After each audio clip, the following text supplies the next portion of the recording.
Our third main feature is a movie called Vesper. Eric, do you want to talk about this movie, the plot line, or do you want me to just keep on babbling about Vesper? What do you think? Let's see. We're in a post-apocalyptic world where there's powers that be kind of off-screen on a land far away.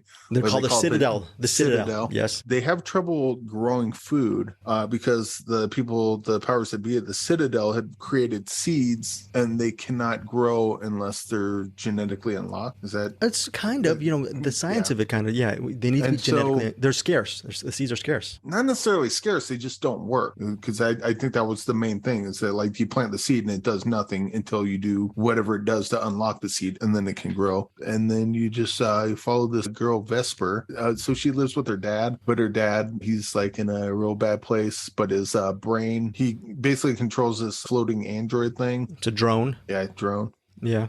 Drone. And that's kind of how he gets around.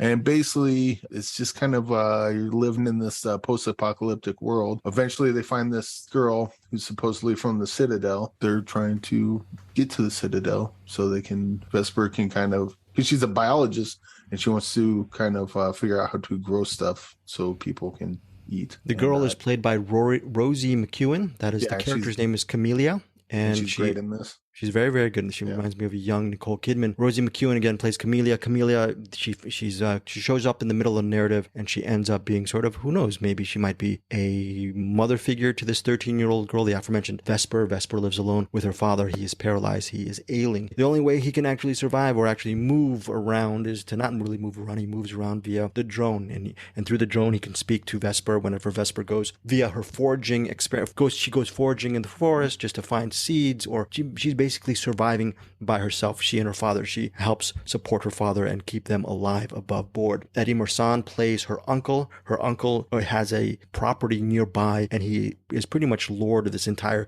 domain, this poverty-filled domain, but he actually has the power over a lot of these children, these inhabitants of the area, and he rules with an iron fist. And he's a very, very bad man. Eddie Marsan, very interesting in this movie. You might know him from his work in Sherlock Holmes, but interesting movie all around, visually beautiful and immersive, directed by Christina, I'm messing up this name, Buzoyt, Buozyte, Christina Buzoyt, and Bruno Samper, shot in, I believe, Lithuania, runtime of 114 minutes. Bruce Purkey, your thoughts on Vesper? Yeah, I like this quite a bit. This is one of those movies that scared me at the beginning because it started out with, words on the screen telling me about the world that we're going into, and I'm like, oh god, this is going to be one of those movies that's full of exposition where they're going to tell us everything, and that's such a tropey thing, and I'm like, oh man, we're in trouble here. And then it didn't do that anymore, and I was very happy about that. And this is a movie actually that is full of world building, but kind of does to me a little bit of the opposite of what we just talked about with Dead for a Dollar. Dead for a Dollar. Thank you. I'd already lost the name of that movie. Sorry,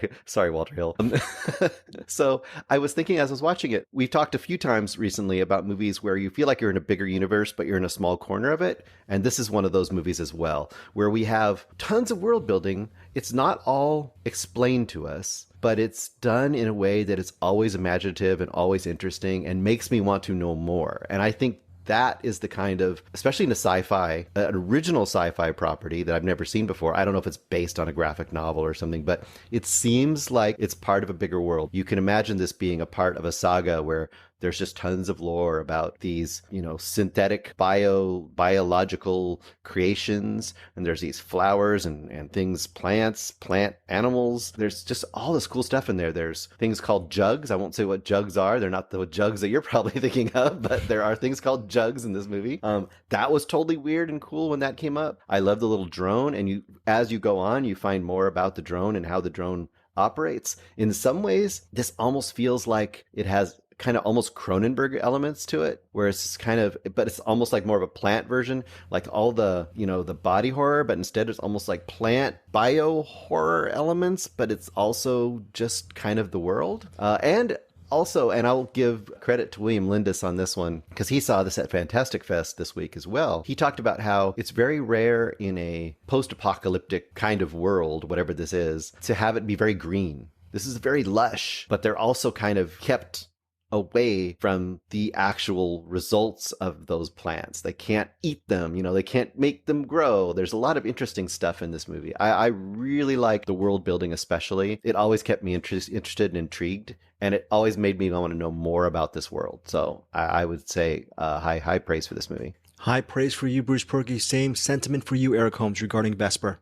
Yeah, I was looking up what the budget for this movie was because the effects in this are damn near flawless. Usually in a movie like this, like the drone, for example, would look CGI. All the plants would look CGI, but everything blends in really well. It's almost as if they thought ahead of what they wanted to do and then focus on doing that well. This looks better than a $100 million movie. But those blockbuster type movies, they look like cartoons. They just throw so many different effects at it, and they have so little time to do it that the effects team doesn't have time to make it look good and make it look passable for a blockbuster, but it doesn't look good. Everything blends in well. Like there's not many parts where I could be able to tell a practical effect from a CGI effect because it's just that clean all the way through. Another thing is Richard Brake. He's the dad. Mm-hmm. This is the second movie I've seen him in where he spends his whole time in the bed. Oh, really? Okay. Yeah, he's in Barbarians as well. Yeah, Richard Brake's always good. To Bruce's point, this is kind of similar to Headhunter, where like Headhunter is the little corner of Middle Earth that no one talks about. This feels like a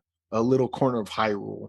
And maybe it's just the characters like her green jacket that made me think of Link, but this felt like Legend of Zelda almost. Or not Legend of Zelda, but like the little corner of Legend of Zelda where this weird thing's going on. But yeah, this is really a fantastic movie. I could kind of see this having wide appeal. Like I could see this playing. I could see this playing at a theater. If it gets a wide release, and then someone sees it and goes, "Oh wow!" And then kind of maybe do that everything everywhere all at once thing where people just kind of just out of nowhere show up for it. I hope they do because this is a really good movie. Really good movie. Some high praise from Bruce Purkey. Some high praise from Eric Holmes. It's in theaters and VOD September 30th. Here's a big surprise. We mentioned Dead for Dollar. Only in theaters September 30th. That rule should have applied to Vesper because this movie on the big screen, William Linus was very lucky to see this on the big screen. This is one of the things is we are privileged to get the early screening links of Vesper. We are at the disadvantage of actually not watching it on the theater. This is the one of the only times when I say all three of us are at a disadvantage for not watching one of this year's most beautiful looking films, Vesper, on the big screen. I was, as Eric Holmes said, this felt like a $100 million movie. And if so, even better than a lot of the $100 million movies we watch. I was blown away by this movie. Here's the thing. One of the things that a lot of people say, don't use heavy voiceover in movies. But there's movies like Goodfellas.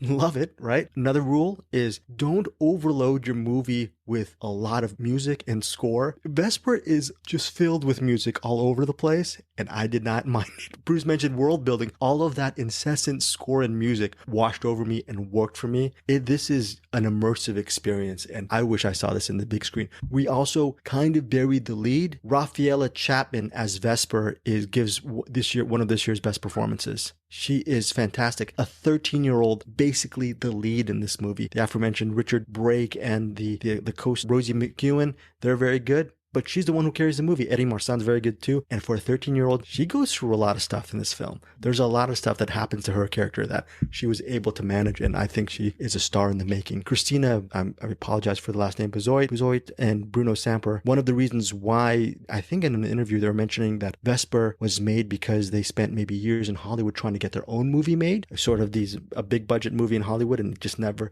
panned out. So I'm just wondering, after Vesper, Hollywood better come knocking on their doors, because what they've created with this movie, with assumedly not a $100 million budget, is absolutely, for me, staggering to behold. And the final moments of Vesper, I'm talking about sticking the landing, gets you. Yeah. If you read into it, and I think we're going to talk about it for like a 5-minute read. We're going to do a spoiler section, and we're going to put it up on our website, findyourfilms.com. I think I'm going to actually ask Bruce and Eric whether they thought about the ending of the movie, but for me, it was very resonant. I read it I ascribed a lot of meaning to it. Beautiful film. Let's go for ratings regarding Vesper. Let's start with you, Eric Holmes, your rating on Vesper. I'll probably go 4.5 on this one. 4.5 from Eric Holmes. Those are high. I'm leaning towards 5, but okay, 4. Yeah, but yeah, I'll do 4.5 on this. Cool. What about you, Bruce Purkey? I'll do the same. I'll do 4.5. Eric and Bruce, 4.5 stars. And for me, I'm going to give it the rating that I wanted to give for Dead for a Dollar. I'm giving this movie 5 stars, right? An easy 5 stars for me. So that is our reviews for Vesper, 4.5 for both Eric and Bruce. I give this movie 5 stars.